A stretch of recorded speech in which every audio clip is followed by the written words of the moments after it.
So welcome to the Cumbrian Kitchen show. I'm John. We're here at the fantastic Westmorland Hotel, and we're going to go in and we're going to meet Kristian, the head chef. Hi Kristian, how you doing? How you doing? Nice to meet you. Good to meet you, Pop. Kristian, obviously I'm going over to the butchery at the moment to pick up some meat. The whole ethos of what you do here is field to fork. Everything that you serve lives within a mile, 2 miles of here or whatever. So how's that for you as a chef? For me as a chef, it is almost like a dream to have your own butcher with your cattle 2 miles away. I mean, I drive here to work and I see my own cattle on the way to work, you know. For me, that's fantastic, you know. I envy him a little bit because it's absolute brilliant. I love it. Hi Dave. Hiya. Kristian sent me over to pick up some of this fantastic fillet steak. So, right. He's after a bit of fillet. He's after a bit of fillet. I've got one here. This is off Belted Galloway. 20 days hung is that.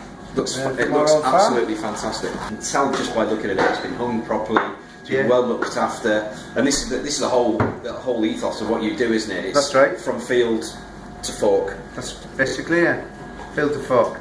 The cattle we have up here, because where we are situated, a bit Jon Fell, we go for the native breed cattle.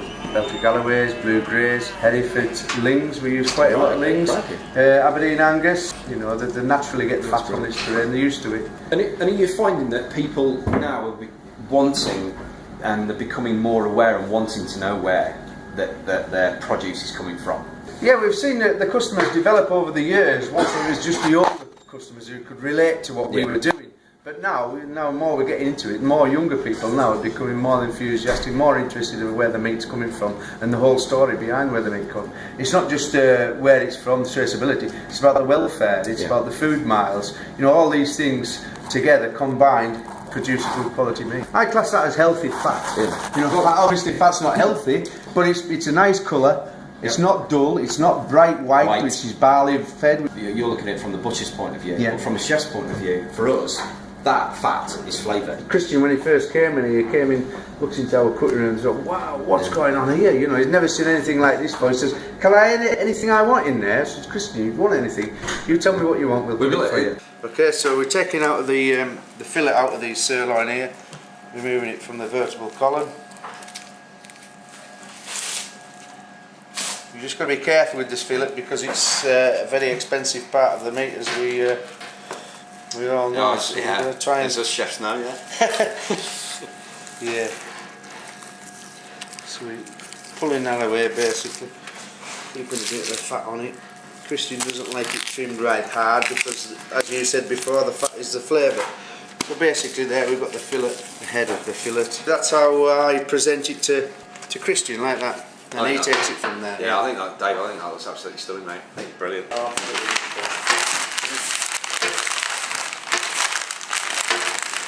there you go, young man. Okay, fantastic. Can I just have a wait on that, please? Yeah, good. So it's great to have the head chef Kristian and the food and beverage manager Gemma with us today. Good to meet both.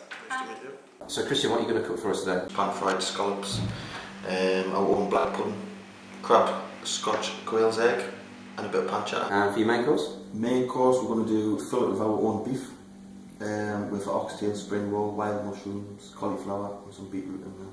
Stunning. Let's get cooking. Kristian, is there anything that you'd like me to do for you?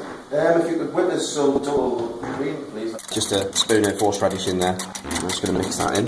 Got a real hot pan, it's for the scallops, so you get a really nice golden colour on the scallops so the salt sort of crystallises. Now, when you're cooking scallops, there's a special side that you always put down first. It's the most wrinkly side you put down first. With the scallops, I've seasoned them with salt to start off with. I'll season them with pepper once they come out of the pan, because it sort of taints the meat, it ruins the flavour, so the pepper burns.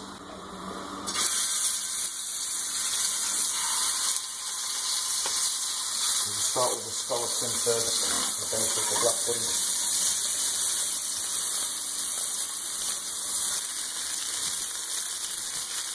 This is a Scotch crab quail egg going in. The black pudding that you're using, Kristian, it's your own recipe that you get made for you, isn't it? Send it away to the butchers and they'll prepare it for us. I mean, I'd like us to make it ourselves, but I know the rules nowadays are quite strict. So with the scallops now, I'm going to finish them off with a bit of butter. We're just going to plate up now, Kristian, so if you just tell us, so what have we got in here? Butternut squash and saffron puree in here. And the saffron will give it that sort of spice that you don't usually get with scallops.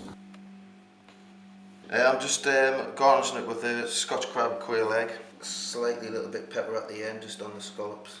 And a nice little rush here of horseradish cream. Just some fresh pea shoots. Again, it's just for me, scallops with the black pudding and pancetta and the horseradish, it needs an extra bit of sweetness. And that's why the puree and the pea shoots are here. It's not just really a garnish, you know.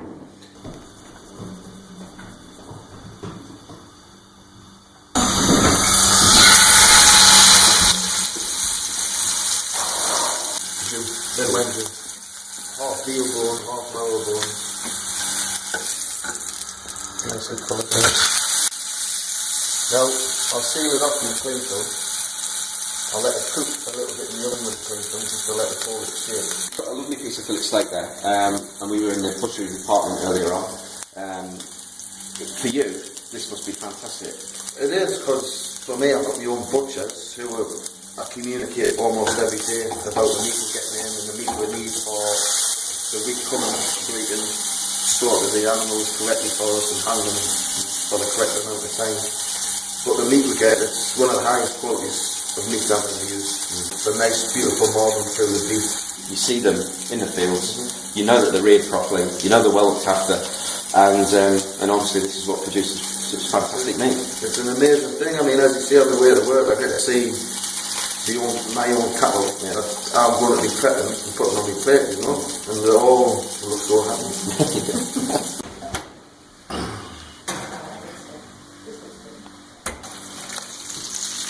That's right. So the beef I've just took out, I let it rest for about 5 or 6 minutes. An oxtail spring roll, but it's wrapped in potato string, just to give it that extra crispiness. I'm just going to put the baby onions, silver skin onions into the jus just to heat up. But I'll cook the mushrooms sort of one at a time, because some are slightly bigger than others. I tend with the mushrooms, wild mushrooms especially, I sort of stew in a lot of oil and a lot of butter. So I'll just put the slightly smaller mushrooms in so they're not getting overcooked and they don't shrivel up. And I'll just nappy them again very gently. Usually I have about 2-3 pans onto the different mushrooms, but I'm just going to finish the wild mushrooms off with a bit of truffle oil and a bit of lemon and a bit of seasoning again.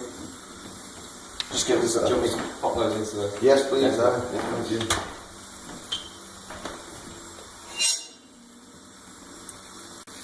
Okay. So we're just going to pop the baby beets into the water just to reheat them for Kristian. Gemma, the beef itself, can you just tell us a little bit about it? Because it's a specific breed, isn't it? It is. They're called blue grey beef cattle. The breed's been developed and brought in at Westmorland because it's the breed that best survives on the Cumbrian Fell. So what have you just put on there for us? Black pudding puree. Again, it's a sweetness and the richness of the black pudding in that. Yeah, really nice and rich. Yeah, really helps match the mushrooms and the beef we've got. And I'm just going to beetroot puree on here. We've got the black pudding puree on there. Beetroot puree, oxtail spring roll, beetroot dust, and some cauliflower powders. I'm just about to set the beef on there as well and finish off with the mushrooms and the baby beetroot. So to start off with the dish, I have the black pudding puree on the bottom, beetroot puree to go on the side of the black pudding, beetroot dust, cauliflower dust, fresh baby beetroot, oxtail spring rolls, selection of wild mushrooms, some cauliflower crisps, some shallot onion crisps and a baby onion juice. Stunning. I see you've brought some lovely beers with you today. Are these the kind of thing that you serve in the hotel? These are the ones that best match what we'll be cooking in. This one's from Tirril brewery, which is probably the closest brewery to the hotel. One that we've matched with this dish is called Academy Ale. Right, come on, get it open and let's try it. I think it's really good though that you've actually gone to that extent of putting the beers to match the food on. You you don't see it, do you? No, it's on all menus you'll see match with wine this or match with it's a wine little bit that. extra. I mean, for some people that come into the restaurant and see beer matched with food, you don't usually get that nowhere. And I see just hiding behind the water bottles there, Gemma, there's a bottle of wine there, so I think that would be wrong as well for you not to tell us about that. So. Well, this obviously isn't from Cumbria. It's an Argentinian Malbec. We match that on the menus with the state dishes, beef dishes. It's very fruity, probably more blackcurrant, you'll notice when we try it, and a little bit of vanilla just from the oak barrels that it's aged in. Yeah. Cheers. Cheers guys, good to meet you.